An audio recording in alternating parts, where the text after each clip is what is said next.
मेरा 12वीं क्लास का एग्ज़ाम सर पर था और अचानक मेरे वालिद जी के गिर जाने के बाद घर के हालात बिगड़ गए थे।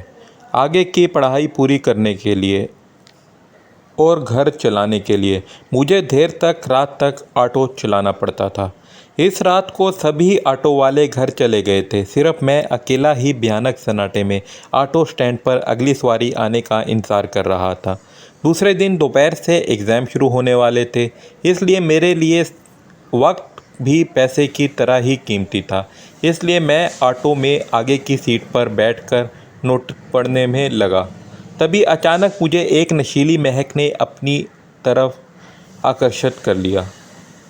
वो महक कहाँ से आ रही थी, ये जानने के लिए मैं ऑटो से बाहर निकलने ही वाला था।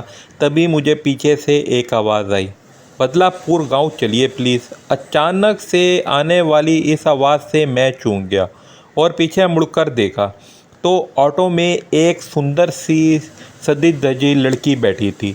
मैंने इससे पूछा, आप अंदर आकर कब बैठी हैं? इसने कोई जवाब नहीं दिया, वो बस अपने पैरों की तरफ देखे जा रही थी। मैंने भी आगे कुछ नहीं पूछा और ऑटो स्टार्ट करके गांव की तरफ चल दिया। लेकिन मैंने एक बात पर गौर किया था, जब से वो लड़की रिक्शा में बैठी थी तब से मुझे अजीब तरह की ठंड लगने लगी थी। ऑटो चलाते चलाते मेरे सामने वाले आईने पर जब मेरी नज़र पड़ी तो मैंने देखा कि वो लड़की एकदम से मुझे घूर रही है। फिर मैंने आईने से नज़र हटा के रोड पर टिका दिया। कुछ ही दूर जाने के बाद रिक्शा में अचानक कहीं से सड़े हुए लाश की बदबू आने लगी। बदबू इतनी तेज़ थी कि मुझे घुटन होने लगी, सांस तक लेना मुश्किल हो गया था। इस वक्त फिर एक बार मेरी नज़र आईने पर पड़ी।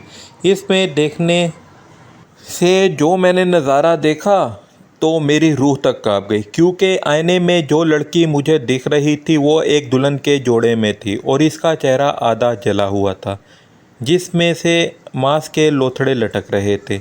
मैं इस वक्त इतना ज़्यादा डर गया था कि अपनी चलती हुई ऑटो का हैंडल छोड़कर सड़क पर ही कूद गया। इसके बाद सुबह जब मेरी आंख खुली तब मैं गांव के दवाखाने में लेटा हुआ था। पास में मेरी माँ और कुछ गांव के बड़े लोग थे। मेरे सर पे 4 टांके लगे थे और बाकी सभी मामूली चोटें आई थी। सर पर गहरी चोट लगने से शायद मैं बेहोश हो गया था। जब मैंने मेरे रक्षा के बारे में लोगों से पूछा तो सभी ने उल्टा मुझसे सवाल किया कि तुम हमें गांव के बाहर सड़क पर पड़े हुए मिले थे, तो तुम्हारा ऑटो इस पुराने कब्रिस्तान में क्या कर रहा था?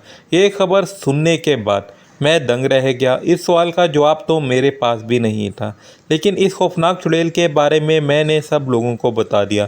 मेरी माँ ने खुदा का शुक्र अदा किया और मेरा बेटा एक चुड़ैल के चंगल से सही सलामत निकल आया।